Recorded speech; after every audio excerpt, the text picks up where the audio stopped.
Hello, and welcome to the What I Have Spare Time podcast. My name is Frank, and well, it's been a while. Not really. Anyway, so our your president. I'm not gonna say our president because I'm going through Biden hysteria. No, but anyway, the president, our president, Mister I bite the staff, so we blame the dog, Joe Biden. He's trying to make menthol cigarettes illegal and like flavored cigars illegal because I guess a big proportion of and I don't know how they get these stats, but a big proportion of people who smoke menthol cigarettes and flavored cigars are LGB whatever, like, those people people who boys who don't like girls and girls who don't like boys, the people who aren't meant to breed, and minorities, mostly black people, um, smoke the most menthols and flavored cigars. So to help people of those community, they're going to make menthol cigarettes and flavored cigars illegal because they say that will make them quit. I Who cares? I mean, it just makes no sense. But like, here's the thing: it's like it's not gonna make them quit. What's gonna happen is they'll just smoke regular cigarettes and regular cigars because it just makes no sense. But and what's gonna happen is because people don't like being told what to do. It's the same thing when you made alcohol illegal. The only thing that did is it made mobsters. I mean, like that's how the mafia got started. It's like the alcohol, but it just made people rich off of selling black market alcohol. So you're gonna create a market of like a black market for menthol cigarettes, and who's gonna get in trouble for that? Black people, because like you said, a big portion of people who smoke menthol cigarettes and flavored cigars. You said in the statistics, Mr. Joe Biden, you said that to black people. So when you make something illegal that's addictive, people are gonna still use it. And so then like when the cops, whatever, do like a menthol cigarette bust, the only people who are gonna be affected are black people. So I like what Joe Biden did. It's actually like an anti minority bill because the people who are going to be affected the most are going to be minorities because he's making it illegal. Like, as a person who smoke, I love drugs. I smoked a lot of stuff. As you know, I'm a singer. I've been in I've been on the radio a few times. So I'm a really good musician. Reprise Records wanted to sign me. I don't think I've ever told that story on this podcast, but yeah, like Reprise Records wanted to sign me. I've basically I'm a good musician. So like when I talk about music, it's I don't really I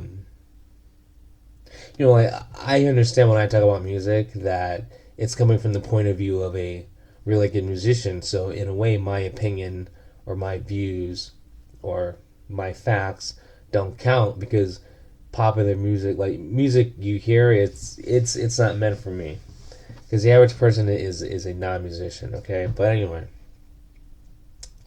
um, I used to smoke cigarettes because the way I sing, I need to sound kind of off key because if you sound off key, your lyrics stand out more. So like you either got to tune your you know instrument a little off, or you got to sing a little off because that the little offness makes your lyrics stand out more.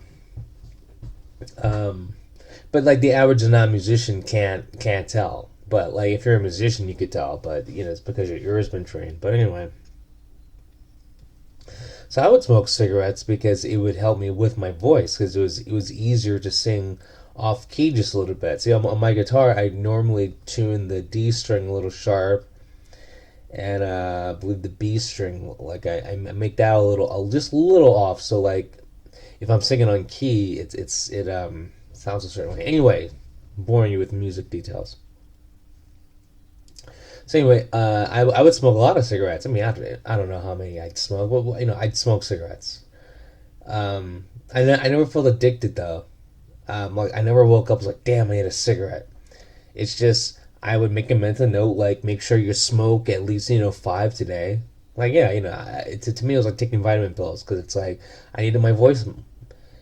It sounds certain way because it was actually just easier to like.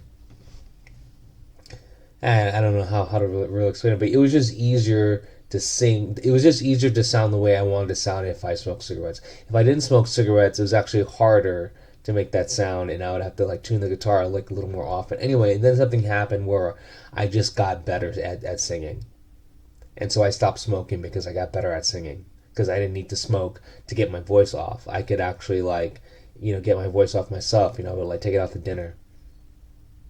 Be like, hey baby, can you do this for me? Then my voice would be like, okay, I'm not the kind of girl though. I'm like, I know, 'cause you're a guy, but this is Thailand. Anyway, so it was literally when I realized that I could sing the way I wanted to sing without smoking cigarettes. I just stopped instantly because once again I wasn't addicted.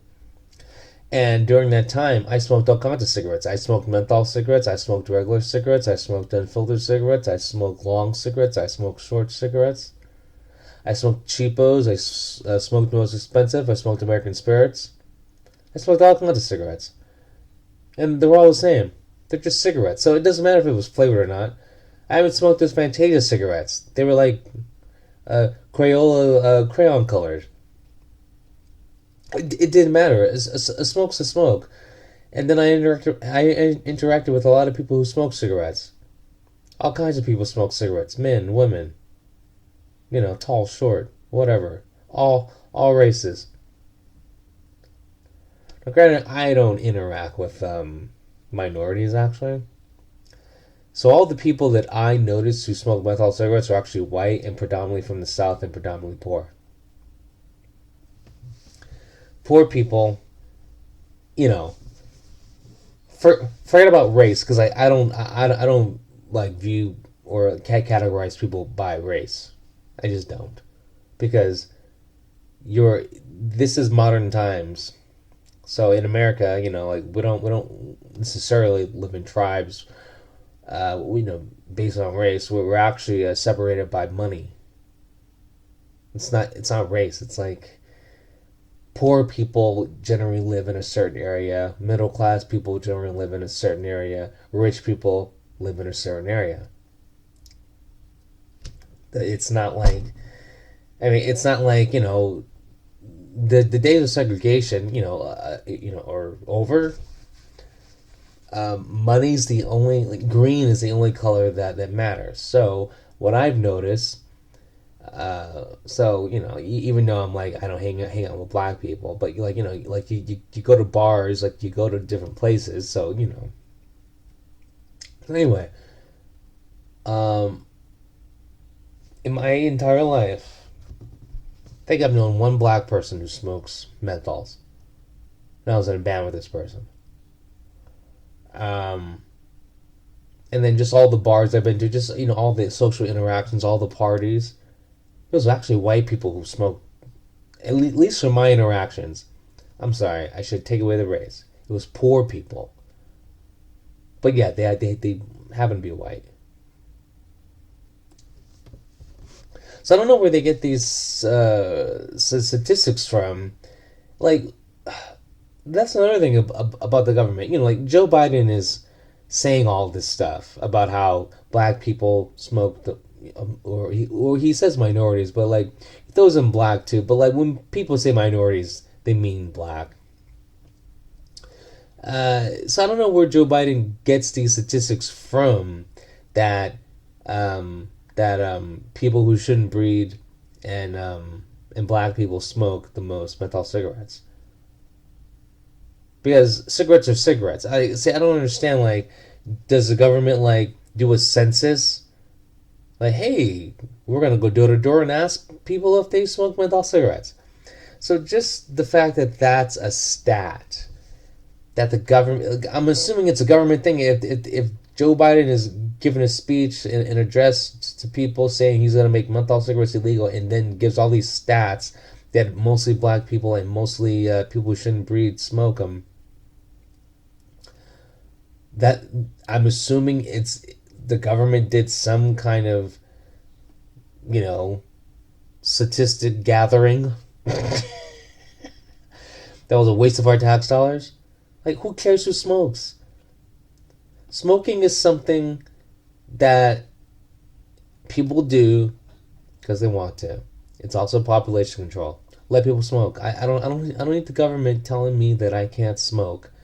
But then, like, no, you just can't smoke menthol cigarettes. You know, let people smoke. Who cares? That's what I don't understand. It's like no one put a gun to your head and said you had to smoke. No one put a gun to your head and said you had to drink alcohol. Like, I mean, alcohol is worse than cigarettes.